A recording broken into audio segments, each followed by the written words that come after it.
पुष्कराज नाचणी सत्व, प्रत्येक आईचा विश्वास।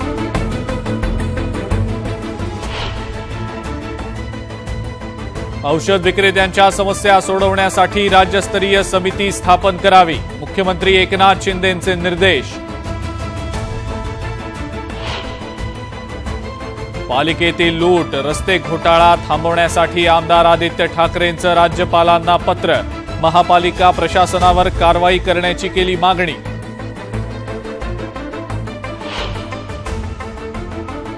राम शिंदेंनी जाहीर वक्तव्य करण्यापेक्षा पक्षश्रेष्ठींजवळ भूमिका मांडावी, राधाकृष्ण विखे पाटलांचं राम शिंदेंना प्रत्युत्तर।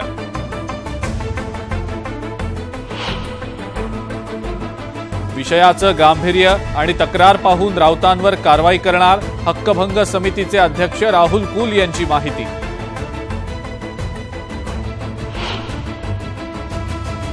महाविकास आघाडीच्या जागा वाटपात कितीही रस्सीखेच झाली तरी इलेक्टिव्ह मेरिट हाच महत्वाचा निकष, बाळासाहेब थोरातांनी व्यक्त केलं मत।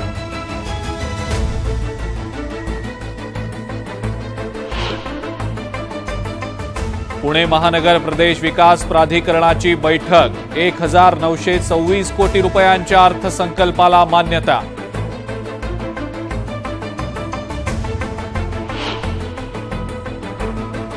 दंगलींचा उगम शेवगावमधनं झालेला नसून इतर तालुक्यातनं झालाय, सुजय विखे पाटलांनी व्यक्त केलं मत।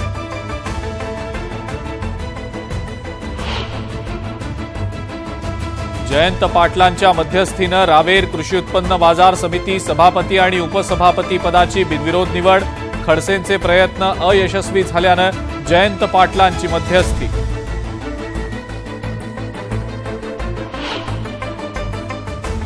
किशोर आवारे यांच्या हत्या प्रकरणाचा सखोल तपास व्हावा यासाठी विशेष पथकाची स्थापना, पथकात 5 पोलीस अधिकाऱ्यांचा समावेश।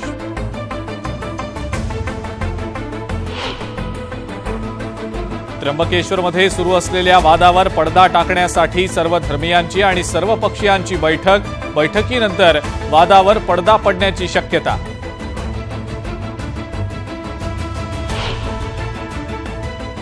विठ्ठलाचं व्हीआयपी दर्शन सशुल्क पद्धतीनं सुरू करण्याची मागणी, वारकरी संप्रदायातनं मागणीला जोर।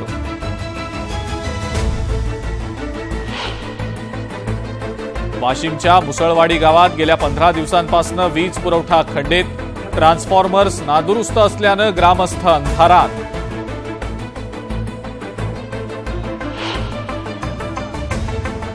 नांदेडमध्ये कंत्राटी परिचारिकांचं धरणे आंदोलन, शासन सेवेत कायमस्वरूपी रुजू करून घेण्याची मागणी।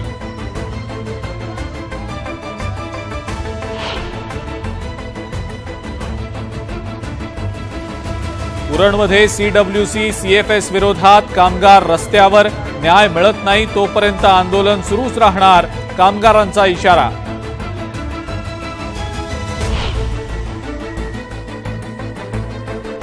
बेल्हार विभागातल्या समस्यांबाबत नालासोपाऱ्यात काँग्रेस आक्रमक, संदीप पांडेंच्या नेतृत्वात आंदोलन।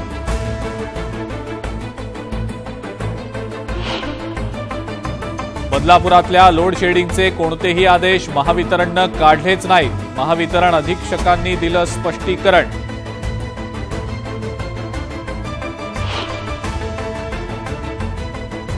शिवडी पोलीस वसाहतीत दुर्घटना, इमारतीचं रिपेअरिंग सुरू असताना स्लॅब कोसळला, घटनेत जीवितहानी नाही।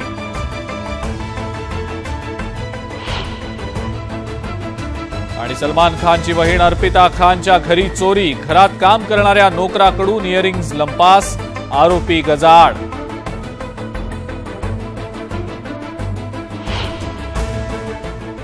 नमस्कार, मी अजिंक्य भातंब्रेकर, तुम्ही पाहताय न्यूज 18 लोकमत। प्राईम टाइम मध्ये महत्वाच्या बातम्या आपण पाहणारच आहोत, मात्र त्याआधी पाहूयात हेडलाइन्स।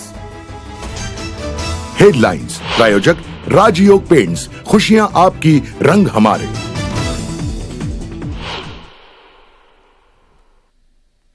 भाजपचे राष्ट्रीय अध्यक्ष जे.पी. नड्डा मुख्यमंत्री एकनाथ शिंदेंची घेणार भेट, निवडणुकींच्या पार्श्वभूमीवर होणाऱ्या राजकीय भेटीकडे लक्ष।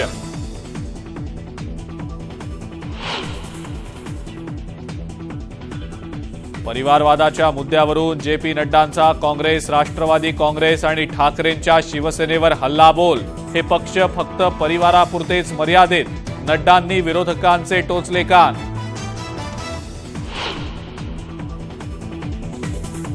संजय राऊतांनी विधिमंडळासंदर्भातील केलेलं वादग्रस्त वक्तव्य भोवण्याची शक्यता.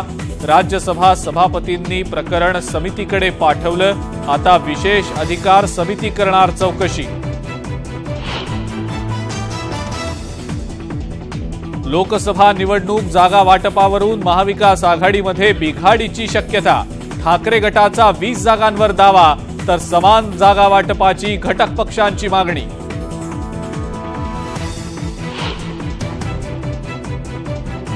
आगामी निवडणुका महाविकास आघाडीमधूनच लढू. राष्ट्रवादी काँग्रेसच्या बैठकीत शरद पवारांच्या सूचना, तर नेत्यांना विभागवार जबाबदारीचं वाटप.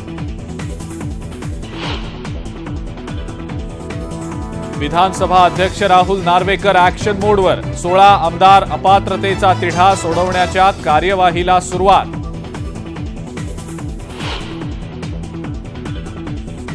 मुंबईमध्ये भाजपचाच महापौर झाला पाहिजे. भाजपचे राष्ट्रीय अध्यक्ष जे.पी. नड्डांच्या कार्यकर्त्यांना सूचना, तर महापौर भाजपचाच होणार.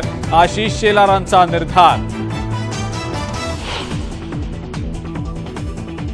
55 वर्षांहून अधिक वयाच्या वाहतूक पोलिसांना रस्त्यावर कर्तव्य बजावण्यासाठी तैनात न करण्याचे आदेश. संवेदनशील मुख्यमंत्री एकनाथ शिंदेंचे पोलीस आयुक्तांना निर्देश.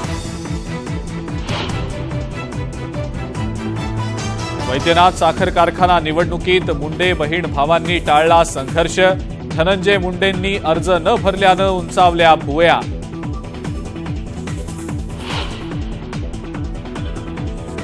त्र्यंबकेश्वर मंदिरातल्या घुसखोरी प्रकरणावरून हिंदू महासंघ आक्रमक. पुरोहित संघ आणि हिंदू संघटनांकडून गोमूत्र शिंपडून शुद्धीकरण करून नोंदवला तीव्र निषेध.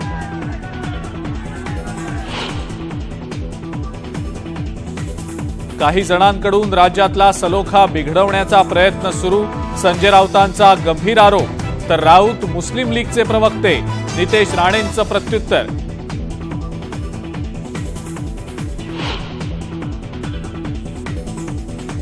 आणि पंढरपुरात विठ्ठलाच्या व्हीआयपी दर्शनाला आता शुल्क आकारण्याची वारकरी संप्रदायाची मागणी. मंदिर समितीला कोट्यवधी रुपयांचं उत्पन्न मिळण्याचाही दावा.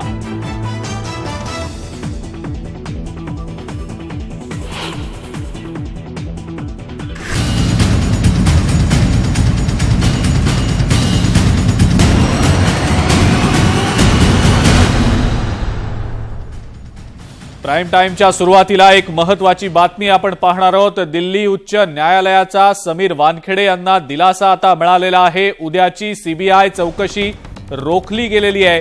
मात्र मुंबई उच्च न्यायालयात दाद मागण्याचे स्पष्ट निर्देश देखील दिले गेले. 22 मेला समीर वानखेडे मुंबई उच्च न्यायालयात दाद मागणार असल्याची माहिती मिळतेय. तोपर्यंत सीबीआय चौकशीपासून त्यांना संरक्षण मिळालेलं आहे. सीबीआयनं सुद्धा यावर सहमती दर्शवली असून सीबीआयची कारवाई नेमकी कोणत्या आधारावर आहे, माझ्या घरी सर्च ऑपरेशन का सुरू आहे, असे सवाल समीर वानखेडे यांनी उपस्थित केलेले आहेत. आपल्यावर अन्याय होत असल्याचे देखील समीर वानखेडेंनी म्हटलेलं आहे. अधिक माहिती या संदर्भातली आपण जाणून घेणार आहोत. प्रशांत बाग आपले प्रतिनिधी आपल्या सोबत आहेत सध्या. प्रशांत, काय नेमकी माहिती? अजिंक्य, आपल्याला माहिती आहे की समीर वानखेडे यांच्याशी संबंधित 4 मालमत्तांवर सीबीआयनं सर्च ऑपरेशन 5 दिवसापूर्वी राबवलं होतं. नंतर समीर वानखेडे यांच्या कुटुंबियांचे सेलफोन सुद्धा सीज केले. काही ठिकाणावर त्यांच्या सासूरवाडीवर कुटुंबियांकडनं पैसे सुद्धा जप्त केले, जी घरात 23,000 काही ठिकाणी रक्कम होती, काही ठिकाणी 2 लाख होती. आणि सीबीआयनं त्यांना चौकशीसाठी म्हणून 18 मेला समन्सही जारी केलं. आणि या सगळ्यांच्या विरोधात समीर वानखेडे यांनी दिल्ली उच्च न्यायालयात दाद मागितली होती. मात्र ज्युरिडिक्शनचा प्रश्न असल्यानं दिल्ली उच्च न्यायालयानं त्यांना मुंबई उच्च न्यायालयामध्ये जाण्यास सांगितलंय. 22 मेला मुंबई उच्च न्यायालयात समीर वानखेडे याचिका दाखल करणार आहे. पण ज्या महत्वाच्या मुद्द्यांवर समीर वानखेडे यांनी दिल्ली उच्च न्यायालयात दावा दाखल केला होता, की या चौकशीला विरोध केला होता, या कोणत्या अनेक प्रश्न त्यांनी उपस्थित केले होते. जे आरोप माझ्यावर आहे ते आरोप कोणत्या आधारावर आहे, आणखीन सर्च ऑपरेशन मध्ये सुद्धा काहीच मिळालं नाहीये, आणि आता हा चौकशीचा आग्रह का. पण तो मात्र दिल्ली उच्च न्यायालयानं त्यांना चौकशीपासून संरक्षण दिलंय. अर्थात सीबीआयच्या वतीनं सुद्धा दिल्ली उच्च न्यायालयामध्ये चौकशीची घाई नसल्याचं हेही सांगण्यात आलं. हा एक प्रकारे समीर वानखेडे यांना मोठा दिलासा मानला जातोय. आता 22 मेला मुंबई उच्च न्यायालयात समीर वानखेडे दाद मागणार आहे. पण एक मात्र निश्चित की पूजा ददलानी या सगळ्या विषयात अत्यंत कळीचा मुद्दा ठरते आहे. आणखी हा मुद्दा दिल्ली उच्च न्यायालयात आज पुन्हा एकदा आला की 50 लाख रुपये जर का दिले तर ते कोणी दिले, केव्हा दिले, आणखी कसे दिले याच्याशी माझा कोणताही संबंध नाही, हे ठासून समीर वानखेडे यांच्या वकिलांनी पुन्हा एकदा सांगितलं. बघूया येत्या दिवसामध्ये अजून काय नेमक्या घडामोडी घडतायत. पण आज तरी समीर वानखेडे यांना दिलासा मिळालाय असं आपल्याला म्हणायला हरकत नाही. अजिंक्य. प्रशांत, धन्यवाद. सविस्तर माहिती आपण दिलीत त्याबद्दल. पुढची आणखीन एक ब्रेकिंग न्यूज बघूया. विधिमंडळाचा चोर मंडळ असा केलेला उल्लेख ठाकरे गटातले खासदार संजय राऊत यांना भोवण्याची चिन्ह निर्माण झालेली आहेत. शिवसेनेच्या शिंदे गटानं राऊतांच्या विरोधात हक्कभंग प्रस्ताव दाखल केलेला आहे. विधानसभा अध्यक्ष राहुल नार्वेकरांनी हे प्रकरण राज्यसभा सभापतींकडे पाठवलेलं होतं आणि त्यानंतर आता राज्यसभेचे सभापती जगदीश धनखड यांनी राऊतांचं हे प्रकरण राज्यसभा हक्कभंग समितीकडे पाठवलंय. त्यामुळे राऊतांच्या अडचणी आता वाढण्याची शक्यता निर्माण झालेली आहे. भाजपचे राष्ट्रीय अध्यक्ष जे.पी. नड्डा रात्री 10 वाजता वर्षा बंगल्यावर मुख्यमंत्री एकनाथ शिंदेंची भेट घेणार आहेत. येत्या सगळ्या निवडणुकांच्या अनुषंगानं ही भेट अत्यंत महत्त्वाची मानली जातेय. खास करून मुंबई महानगरपालिका निवडणुकीसाठीच्या रणनीतीच्या अनुषंगानं ही बैठक असल्याचं बोललं जात आहे.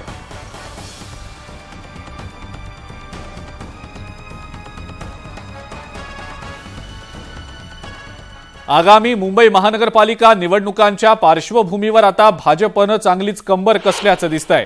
मुंबईमध्ये येत्या काळात भाजपचाच महापौर बसला पाहिजे, त्यासाठी कार्यकर्त्यांनी कामाला लागण्याचे आदेश भाजपचे राष्ट्रीय अध्यक्ष जे.पी. नड्डांनी दिलेत. मुंबईतल्या मेळाव्यामध्ये नड्डांनी कार्यकर्त्यांना सूचना दिलेल्या आहेत. भाजपचे मुंबई अध्यक्ष आशिष शेलार यांनी सुद्धा मुंबईत भाजपचाच महापौर होणार असल्याचा निर्धार व्यक्त केलाय. दुसरीकडे राज्यात शिंदे फडणवीस सरकार आल्यापासून विकास कामांना वेग आल्याचं कौतुक सुद्धा जे.पी. नड्डांनी केलं. आज जैसे ही शिंदे जी और शिवेंद्र जी ने कार्यभार संभाला, विकास के काम फिर से शुरू हो गए, फिर से तीव्र गति से चल पड़ा है. तो उसी को हमको आगे बढ़ाना है और उसको हमको ध्यान रखना है. योगेश सागर जी कह रहे थे टीएमसी का चुनाव आएगा तो हमारा मेयर बनेगा. हमारा मेयर ही बनना है, इस बात को तय करके और जिनके पास ये ताकत हो उसको फिर सोचने की क्या बात है. इसलिए आप सब लोग पूरी ताकत से लगेंगे, मेरा विश्वास है आप उसको पूरा करेंगे. पूरे मुंबई के 6 लोकसभा क्षेत्र में, 36 विधानसभा में, 227 वार्डों में ये पेश प्रमुख की रचना हम करते आगे बढ़ रहे हैं. कुछ समय में 100% काम भी पूरा होगा, लेकिन हम आपको इतना आश्वस्त जरूर करते हैं, जब भी मुंबई महानगर पालिका का चुनाव लगे, भारतीय जनता पार्टी, शिवसेना और एनडीए के सदस्यों को लेकर भारतीय जनता पार्टी का महापौर इस मुंबई शहर में बैठेगा. 2 दिवसीय मुंबई दौऱ्यावर असलेले भाजपचे राष्ट्रीय अध्यक्ष जे.पी. नड्डा यांनी विरोधकांवर जोरदार हल्लाबोल केलाय. महाराष्ट्रातल्या राजकीय घडामोडींचा संदर्भ देत नड्डांनी उद्धव ठाकरे आणि राष्ट्रवादी काँग्रेस आणि काँग्रेसवर जोरदार टीका केली आहे.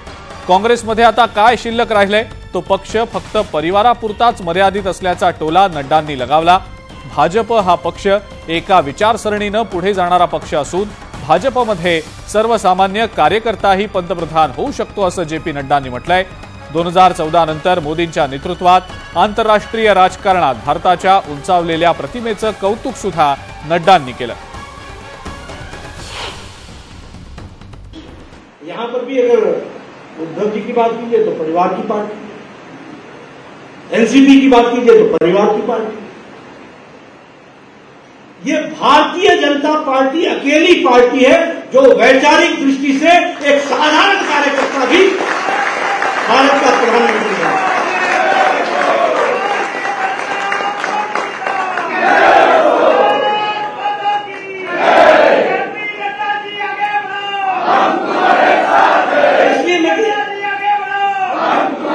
इसलिए मैं सब लोगों को कहता हूं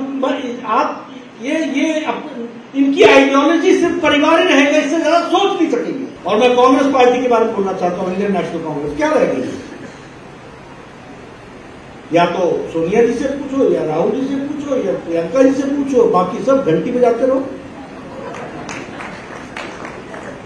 यही है और क्या? व्हाट इज दिस? इसलिए आइडियोलॉजिकल दृष्टि से हमारे मुकाबला करने के लिए हमारी तरह विचारों को लेकर के चलने वाली पार्टी आएगी, तब लड़ाई होती है। इस बात को बिल्कुल समझना।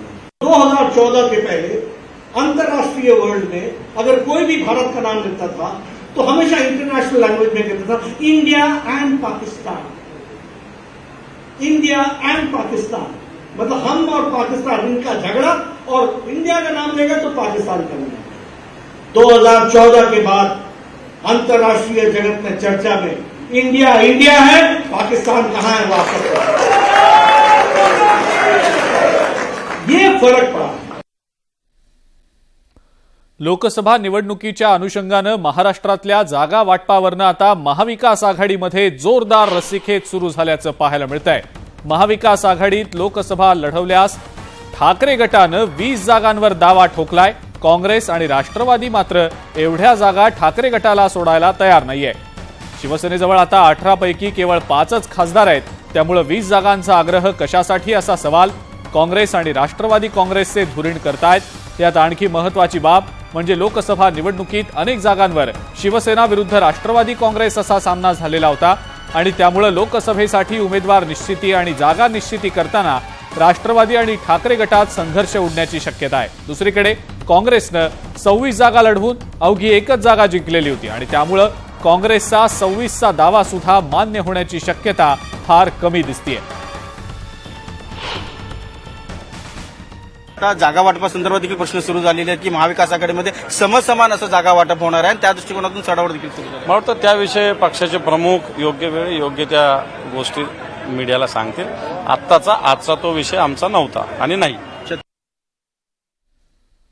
आगामी लोकसभा आणि विधानसभा निवडणुकांच्या पार्श्वभूमीवर राष्ट्रवादी काँग्रेसनं आतापासूनच कंबर कसायला सुरुवात केल्याचं दिसतंय। राष्ट्रवादीनं निवडणुकांची तयारी सुरू केली असून विभागवार नेत्यांना जबाबदारी देखील वाटण्यात आलेली आहे। ठाणे आणि पालघरची जबाबदारी जितेंद्र आव्हाड यांना देण्यात आलेली असून मराठवाड्याची जबाबदारी धनंजय मुंडेंकडे दिली गेली आहे। यावेळेला राष्ट्रवादी काँग्रेसकडून खानदेशची जबाबदारी एकनाथ खडसेंना देण्यात आलेली आहे। त्यामुळे आता राष्ट्रवादी काँग्रेस येत्या निवडणुकीत किती जागांवर बाजी मारतं हे पाहणं महत्त्वाचं ठरेल।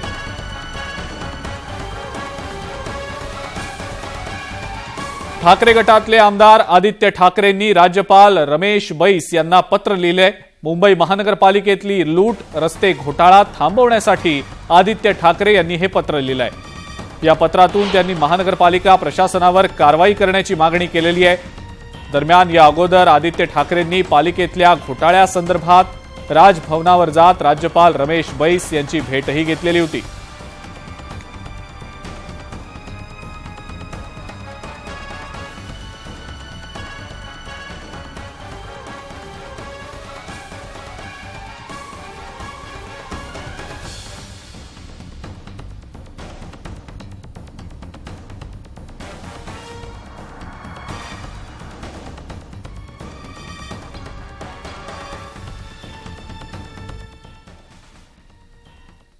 पुढची महत्वाची बातमी बघूया। बिहारमध्ये मुस्लिम समाजातील 63 मुलांना घेऊन जाणारा ट्रक कोल्हापूर पोलिसांनी पकडलाय। ट्रकमध्ये 7 ते 14 वयोगटातली 63 मुलं होती आणि ही सगळी मुस्लिम समाजातली मुलं आहेत। हिंदुत्ववादी संघटनांनी संशय व्यक्त केल्यानं पोलिसांनी ट्रक ताब्यात घेऊन झडती घेतली आणि ही सगळी मुलं बिहारमधनं कोल्हापूर जिल्ह्यातल्या आजरा इथल्या एका मदरशामध्ये शिक्षणासाठी आणण्यात आलेली होती अशी प्राथमिक माहिती समोर येतेय।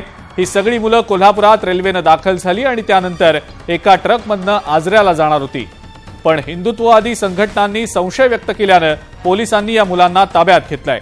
कोल्हापुरात ही मुलं नेमकी का आली होती? त्यांना जबरदस्ती आणण्यात आलेलं होतं का? त्यांना ट्रकमध्ये कोंबून का नेलं जात होतं? असे अनेक सवाल आता विचारले जात आहेत।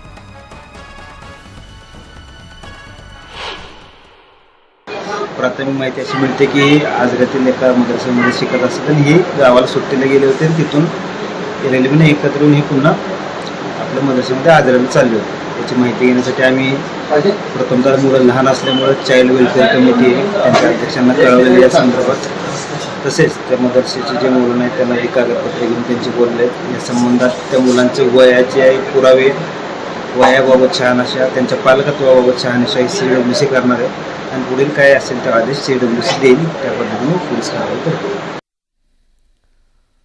पर्यावरणपूरक गणेशोत्सवासाठी राज्य सरकारनं एक मोठं पाऊल टाकलेलं आहे. प्लास्टर ऑफ पॅरिसमधून होणारं प्रदूषण कमी करणं आणि इतर पर्यायांचा विचार करणं यासाठी सरकारनं एक समिती गठीत केली आहे.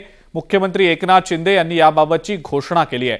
मुख्य सचिवांच्या अध्यक्षतेखाली विविध विभागांचे प्रधान सचिव, प्रदूषण नियंत्रण मंडळ आणि IIT मुंबईचे सदस्य या समितीमध्ये असतील. प्लास्टर ऑफ पॅरिसच्या मूर्तींपासून होणारं प्रदूषण कसं कमी करता येईल यासाठी ही समिती काम करेल. सोबतच प्लास्टर ऑफ पॅरिसला आणखी नेमका काय पर्याय असू शकतो याचा शोध देखील ही समिती घेईल. दुसरीकडे पर्यावरणपूरक उत्सवासाठी स्पर्धा घ्याव्यात आणि मातीच्या मूर्त्यांना प्रोत्साहन देण्याच्या सूचना मुख्यमंत्र्यांनी दिलेल्या आहेत. बनावट माहितीच्या आधारे वापरात आलेल्या सिम कार्डवर दूरसंचार विभागानं सर्जिकल स्ट्राईक केलाय. अशा प्रकारची तब्बल 30,000 सिम कार्ड्स निष्क्रिय करण्यात आलेली आहेत. बनावट माहितीचा वापर करून वापरात आणलेली सिम कार्ड शोधण्यासाठी दूरसंचार विभागानं स्वदेशी यंत्रणा तयार केली आहे. ASTR या आर्टिफिशियल इंटेलिजन्स टूलचा वापर करत दूरसंचार विभागानं मुंबईतल्या ग्राहकांचा डेटा तपासला आणि या टूलच्या माध्यमातून सिम कार्डसाठी वापरात येणारं नाव, फोटो, पत्ता आणि इतर माहितीचं स्कॅनिंग केलं गेलं. यामध्ये एकाच फोटोवर वेगवेगळ्या नावांनी सिम कार्ड वापरात असल्याचं धक्कादायक वास्तव समोर आलेलं आहे. एकट्या मुंबईत अशा प्रकारचे तब्बल 8,247 ग्राहक समोर आलेले आहेत. विशेष म्हणजे एका व्यक्तीचा फोटो वापरून वेगवेगळ्या नावानं तब्बल 684 सिम कार्ड्स वापरात होते. हा प्रकार दूरसंचार विभागाच्या डेटा विश्लेषणात समोर आला आणि त्यानंतर अशी सगळी सिम कार्ड्स बंद करत संबंधितांवर गुन्हे दाखल करण्यात आलेले आहेत. संचार विभाग एक टूल का इस्तेमाल कर रहा है जिसे हम ASTR बोलते हैं, अस्त्र टूल. ये tool artificial intelligence based tool है. जो कस्टमर का फोटो होता है वो पूरे डेटाबेस के ऊपर कंपेयर किया गया. अगर आप मुंबई की बात करेंगे तो मुंबई में करीब 4 करोड़ ज़्यादा टेलीफोन काम कर रहे हैं. इस एनालिसिस के बाद में ये सामने आया, तब हमने पुलिस को संपर्क किया, पुलिस से ये जानकारी साझा की. पुलिस को सारा हमने समझाया ये काम कैसे हो रहा है, इसमें कौन लोग शामिल हो सकते हैं. पुलिस ने हमारी जानकारी के आधार के ऊपर आगे कार्रवाई की, FIR दर्ज की है और 13 लोगों को गिरफ्तार किया. 55 वर्षांहून अधिक वयाच्या वाहतूक पोलिसांना रस्त्यावर कर्तव्य बजावण्यासाठी तैनात करू नये असे निर्देश मुख्यमंत्री एकनाथ शिंदेंनी दिलेत. मुंबई पोलीस आयुक्तांना एकनाथ शिंदेंनी हे निर्देश दिलेत. उन्हात कर्तव्य बजावणाऱ्या वाहतूक पोलिसांना सावलीसाठी तात्पुरत्या शेड्स तसंच पिण्याचं पाणी उपलब्ध करून द्यावं. आवश्यकता भासल्यास मुख्यमंत्री सहाय्यता निधीमधनं त्यासाठी अतिरिक्त निधी उपलब्ध करून दिला जाईल असंही त्यांनी स्पष्ट केलंय.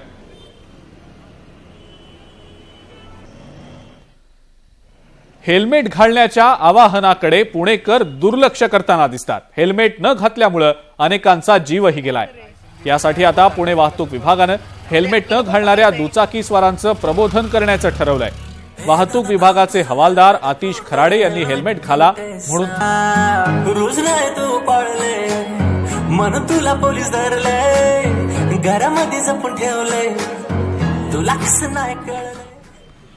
आणि या सगळ्या महत्त्वाच्या बातम्यांसोबतच प्राईम टाइम मध्ये आता आज वेळ झाली आहे इथंच थांबण्याची. ताज्या बातम्या आणि अपडेट्ससाठी बघत राहा फक्त न्यूज 18 लोकमत.